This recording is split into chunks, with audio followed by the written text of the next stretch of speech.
Welcome to episode 143 of The Numbers Game. I'm Jason. I'm here with Nick and Marty. How are we going today, guys? Going really well, thanks, Jace. Getting excited for Christmas. The bag's a bit skinny this year for Santa, but hey, we're going to find ways to fill it up, and it starts here on the Numbers Game podcast, so I'm pumped, mate. Nick, how are you? Going well? Mate, I'm going good.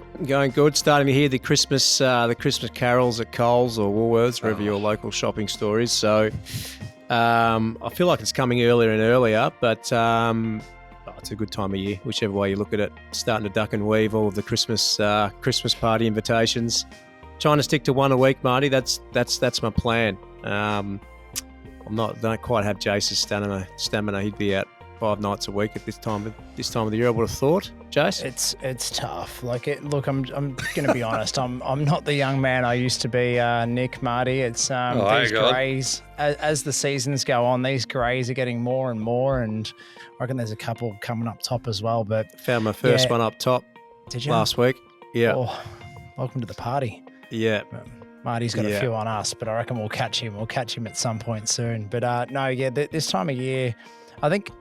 In our game as well, financial services, we fortunately also get invited to all sorts of things. I've got, World Cup soccer game coming up. I've got an event at the Old Melbourne Jail.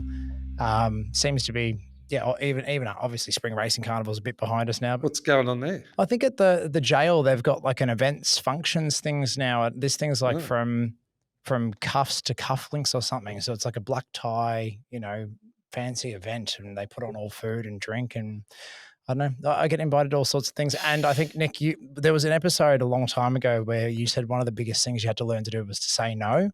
I think 2024, if I'm going to bring a prediction in early, 2024 is going to be the year that I learn to say no.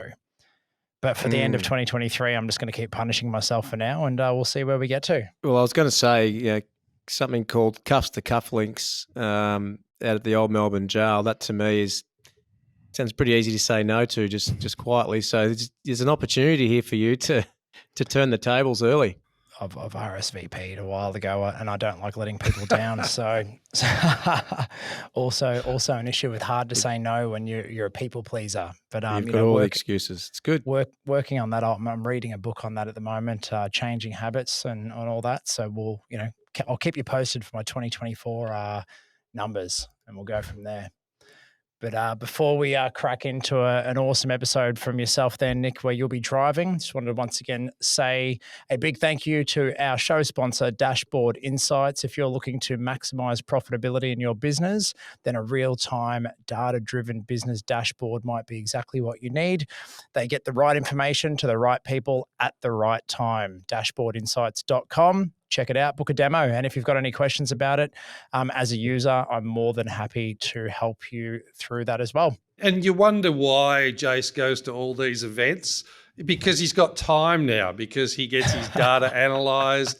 He knows where his business is at. So, join the party. Thank you, mate. Nico, what have you got for us today? Today, I wanted to reopen the conversation around working from home, or not working from home. We've had quite a few chats ourselves about this, and generally it's been based around us getting people back into the office because we're obviously employers and that's what we like. And we've been speaking in the past around the gap that we see being created from people that come into the office and learn off mentors and pick up certain skills versus those who would rather choose to work from home. And I think one of the last things we spoke about was, as an employer now, particularly if the labour market tightens up, if you're sitting in an interview and you're someone who's on par with someone who's just left the interview room but is more happy to work in the office, I think most people or most employers are going to choose those that want to work in the office. So you're starting to hear more of this stuff now, and there's a couple of things that I've read in the last couple of weeks, and it's all pointing towards businesses want to get people back in the office, and at some stage it's just going to be a given that people, if they want to progress, that's where they need to be. But so there's a few things that that have popped up recently, and the first thing I read was that Origin Energy and Suncorp, so Suncorp Bank, two massive employers in Australia, are now linking office attendance to bonus payments. So I will add that both of those businesses have flexible working arrangements, but basically, if you're not hitting your KPI of being in the office, you are going to negatively impact your bonus payment. So I read that and thought, geez, that's interesting. That's a couple of banks, or a couple of big employers, making a stand that no, you need to have office presence. I then saw something around a recent global survey by law firm Herbert Smith's Freehill, where they surveyed high execs and managers in Australia. And that survey found that 37% of senior executives plan to differentiate pay between remote and in-office staff in the next 3 to 5 years. So you don't have to be Einstein to work out that those that come into the office are going to be paid more than those that don't. Thoughts on that? Jace, are you seeing any of that with any of your business owners starting to have these conversations? Definitely having the conversations. At a very high level. Look, I love having people in the office. I think it's great for culture, but I think culture and having people in the office, while it feels great, doesn't necessarily translate to results for the business. So I think there needs to be underlying KPIs and data to show that, if you are going to give someone a bonus, usually it should be tied to performance.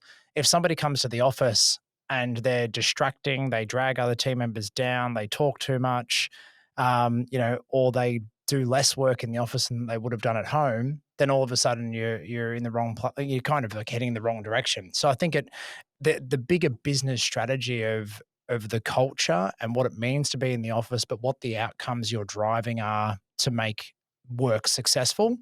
And there's so many intangibles as well, though. Like, how do you train juniors to get better if they're not surrounded by the seniors? So, and that's probably harder to put a KPI on or something to measure without that in there. So, yeah, I find it hard to tie bonuses or pay into being at the office all day every day, but at the same time, I think it's easier to manage and read performance if you can see people in the office. And look, if you're not in the office, I do then believe that if you don't have travel time, you're not paying petrol and car running costs or travel costs to get to and from the office for an extra 1 or 2 hours a day, do you need to be remunerated as much as someone who's making the effort to get to the office every day and wearing those costs? Maybe not.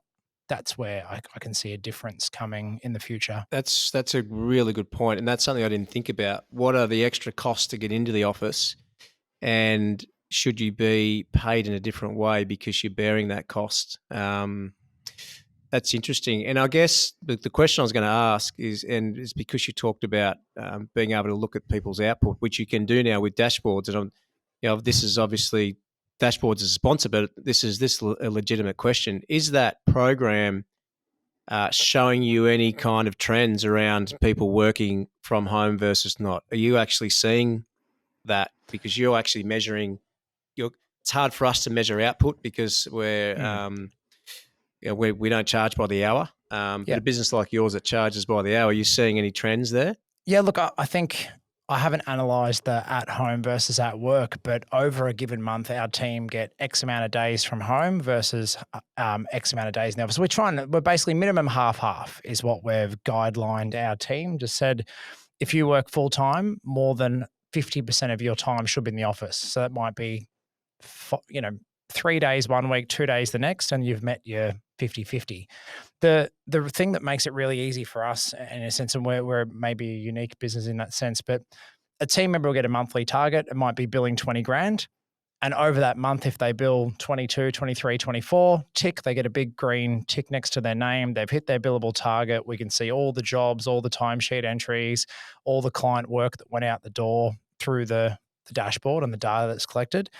Where somebody misses their target or goes under, we then drive the conversation as to what happened, why didn't you hit your target? What can we do to support you? So it's always a positive conversation about how we support that person to hit their targets. But honestly, at the moment, it doesn't for us, it's not coming down to was it due to being at home or being at work, but it's something that I'll definitely start to pay attention to, because some of our team are pushing towards more days at home than the office, whereas it's almost a bit of a weird kind of fluctuates from the trend, because as soon as we said, hey, we want people back in the office, there was a mad rush for everyone to be in the office, and it was good vibes and good energy. And now towards the back end of the year, I don't know whether it's because the workload has gone up and it's quite there's a bit of pressure to get work done, whether people feel like by staying at home, not having the 1 or 2 hours of travel time to or from work, they can jump online earlier or stay online later. And as soon as they finish up and shut the computer, they're at home and they don't have that travel time. But to answer the question, haven't analyzed the data to see what somebody's productivity is like at home versus in the office. But that we could definitely analyze it to that level if we needed to. And I think if somebody was struggling performance-wise, we would be able to look at that data and then have the conversation with them to say, hey, seems like when you're at home, you're distracted or not focused, or hey, when you're at home, you're actually getting more work done. What's stopping you from concentrating when you're in the office, and how do we put things in place to help support you? Marty, you're dealing with a lot of business owners. What are you saying? It's a good point. I mean, business owners in general like to have their teams in the office just because of the compounding, knowledge and culture that's built around that. But Jace makes a really good point. There is an acknowledgement that even with someone staying home, 1 day a week and not having to do the travel time and can really focus on tasks, that they will actually allocate tasks accordingly to that day as well on stuff that they need to get done. And at first I thought, like, I've always been an advocate of being in the office because I just see there's so many benefits. But I did have a day working from home, and what Jay said about the travel time did make an impact. Like, when I finished, and I wasn't getting the distractions I'd usually get in the office. So I could really focus and achieve more. Now, I think if that was more than a day, it would be a problem. I don't think I would perform at my best, but actually to have a day during the week where you are working at home can have some benefits. And I think people are genuinely, overwhelmed. There's so much work going on that sometimes they do need focus time. Now, in the office, you can always lock yourself away in an office and do that as well. So I think there's definitely, you can get very isolated if you're locked away for too many days a week at home. But I see the merit in the results being performed at an optimal level with some flexibility. And I never would have said that in the past. And I'm seeing business owners be much more open to that, but just not on like you're 50-50, Jace, right? Which is working for you, but there would be no way that a lot of the business owners I'm talking to would go anywhere near 50-50. Yeah. It's probably more 80-20. Yeah. And to be honest, our team are probably doing 60, 70, 80% in the office. We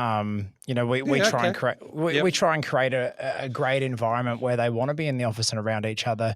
I think that's one of the things, if you've got the right people in the right role with the right, drivers, KPIs, targets, and they feel motivated and excited to do their job, whether they're in the office or at home, you're most likely to get some great results. And if you're creating a great environment where they want to be around each other, then great, they're going to be in the office.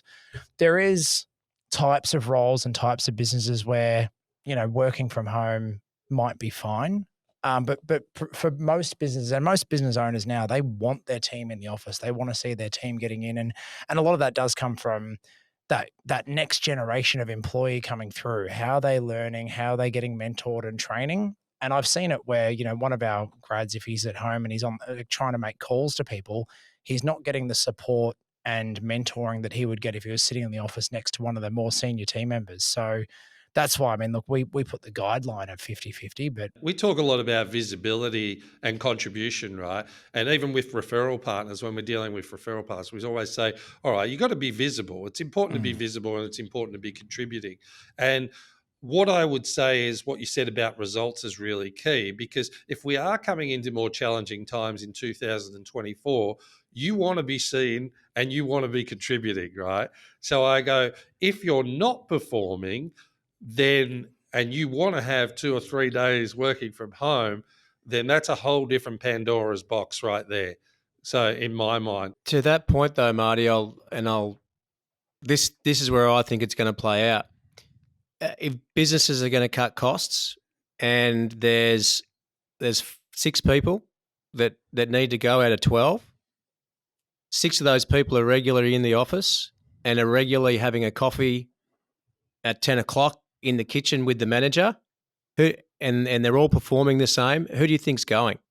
absolutely. Yeah, and so I guess where I'm going with this is I think I'm totally with you guys. I think for the right people, for sure, work from home, you can get some really good efficiencies, and I think you're spot on there. But I think the fact that we're seeing businesses start to link bonuses to getting people back in, business leaders saying they're considering making the REM structures different.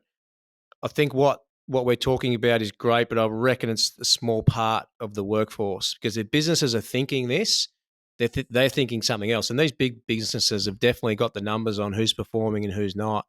And if they're bringing in these initiatives, then they must think there's inefficiencies there. There definitely would be. Yeah, and I guess for me, what I want to talk about today is for our employees, like, make sure that you're not one of those people, that isn't seen and, that isn't the easy one to let go of because no one has a relationship with you because you work from home a majority of the time, or 80% of the time, whatever it might be.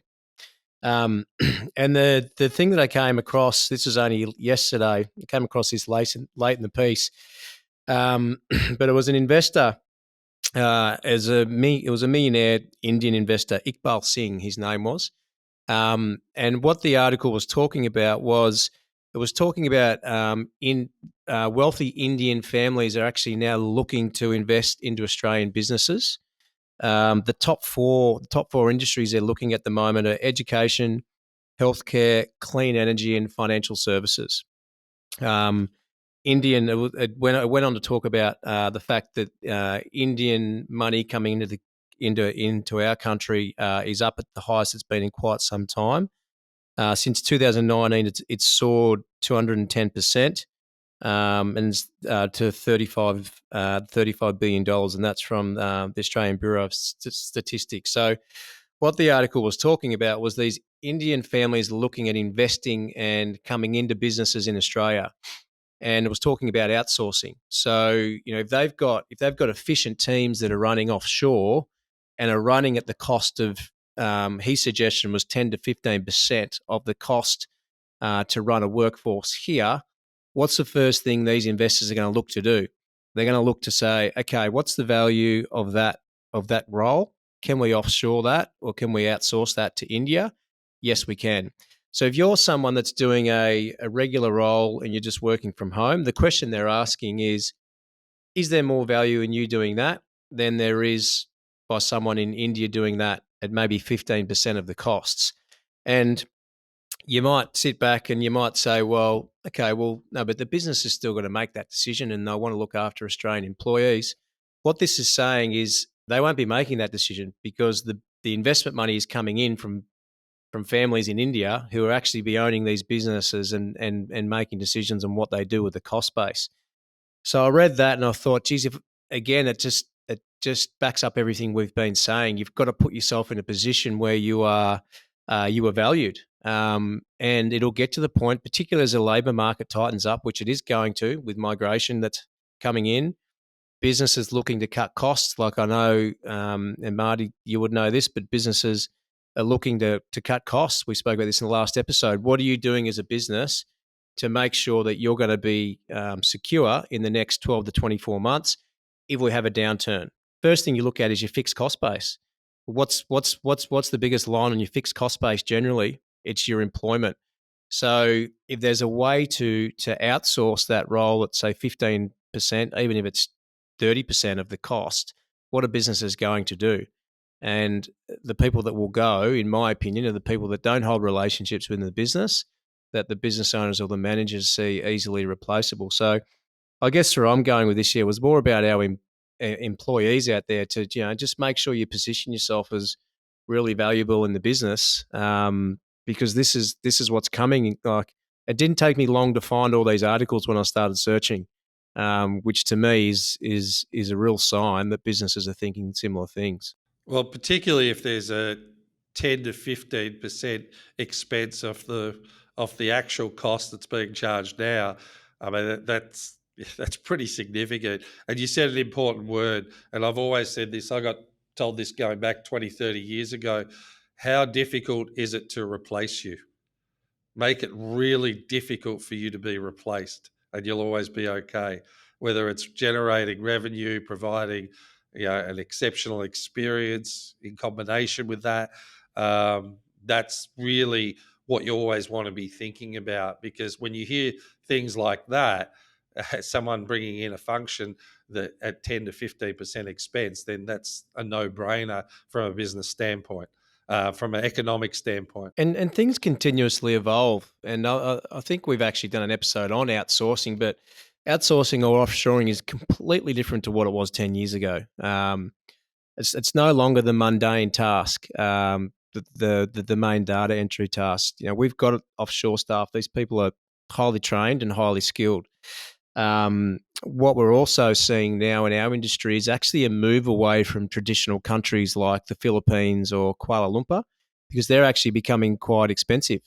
So what we're seeing now is countries like Nepal. We're seeing offshoring businesses being built in countries like Nepal, where staff are a lot cheaper again. So things continuously evolve, and business owners will be looking at ways to navigate trickier times to make sure they're still hitting profit margins. And if you've got investment coming in from overseas, and they've got the ability to make decisions, then they'll make the decisions that they need to make sure that they're getting return on their investment.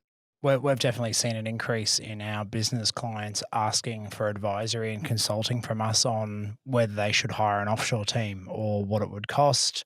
Is it more affordable? How much money they can save? And they're looking at the types of roles that can be offshored, and whether that's, social media, some marketing, as you said, data entry, SEO, website development. And it's not just those areas. I mean, right down to accounting and finance, bookkeeping, the back end of mortgage processing. There's all these, even, we've got clients that a lot of their developers in like really cool tech industry, a lot of their developers are offshore, and whether that's India and other markets. So, that absolutely great advice, and love the direction of this episode, that it's more about for that next gen of young Australians getting into work at the moment and the up and comers, as you're going to work. Think about how are you making sure you're seen, how are you adding value to the organization you work for, and how do you maintain that you are in line for a promotion or a pay rise? How are you continuing to learn and develop and excel? Because sitting at home, head down in the trenches, you might feel like you're working and getting lots done, but what are the things you're missing out on by not being in the office, or by pushing and driving for more days at home? If your employer wants you in the office, it's probably not just a big brother thing because they want to keep an eye on you. They've probably got your best interests at heart as well. And I encourage having good, open conversations around what it means to your employer to have you in the office, and what the outcomes they want to drive from that. Yeah, definitely. Like even from a sales team perspective, what I'm hearing out there with business owners, it's not just the back office logistics, and it's even in the frontline sales, where people will say coming into 2024, one of the things we're going to do is move on two of our average salesperson people and bring in a gun, and we'll pay them a bit more for a better result. So business owners are pretty savvy. But the thing is, they're also human as well. So again, if you're contributing and you are performing, they still want to maintain culture. At the end of the day, the business owner's job is to protect the business, and then the people it supports ultimately. But they still have to protect the business first. That's the responsibility of the business owner. So you just got to make sure you're up there contributing and putting your best foot forward. And if not, then if you are replaceable, then it doesn't matter whether you're in sales or back office or whatever the case may be, everyone is replaceable at the end of the day if they're not stepping up and performing. So I'm really glad you brought culture up, Marty, because as part of your role as an employee in our business, and I know Jace's business is the same, it's not just about billable hours. It's not just about writing loans and looking after clients. A big part of it is contributing to our business culture, because that is what makes our business strong, what makes our clients get a good customer experience. It's what's helps us retain our other staff members. So, one of our KPIs with all of our employees is their contribution to the culture. And it's very hard to contribute to culture if you're never in the office. So I think people just need to think beyond, I'm doing my numbers or I'm doing the hours required. Businesses need more than that, because you spend so much time of your life working inside an organisation that the culture needs to be good. So I think, people just need to remember that. So I like you said culture, and I like you said think about it from the business owner's perspective, because that's what we're thinking about. Good teams, culture, and creating a really fun working environment to retain people. And it's the employees that contribute to that and actually drive that. Yeah, and let's be honest, when we make our decisions as business owners, a lot of the time we are thinking about our employees' best interest. We want what's best for our team. I mean, we don't just do this, and not take into consideration that people are dedicating their lives to working at our businesses, and we want them to have a good life too. So it's a two-way street. So, if us business owners are thinking about our team, then it's, you want to make sure that, we're encouraging team members and employees out there to think the other way around as well, as to how they can better support the business and make sure that, they've got a great, successful organization to work for. Yeah, you go further together always, but you got to be together. Not in that way. Well, no, it's a very, very interesting points, and look, it's very timely and it's very on trend. And I think again, we talked about some trends heading into 2024 and beyond, and I think we're only hearing more and more noise about working from home diminishing, and then working back at the office, surrounded by great people doing great things, only going up more and more. Iqbal Singh, he's coming for you. Well, if Iqbal wants to make an investment into Future Advisory or Innovate, we're in the professional services area. We're ready and open for your offer, Iqbal. Please come our way. And in the meantime, if you are running a business, and we've touched on some data points and KPIs and business management and measurement as well. If you haven't checked it out, dashboardinsights.com to go and see what we're talking about. And in the meantime, we're here to support business owners, employees, and everybody out there who listens to the Numbers Game. Very grateful for your dedication to learning and checking in with us and all the different things that we're talking about. So please keep listening to our show. We love it. And until next time, like, follow, subscribe. You might see more of us on YouTube soon as well. We're just excited to provide value for our lovely audience. Until next time. Well, you don't want to be working from home 5 days a week without any pay. So better together, step up, have fun, game over.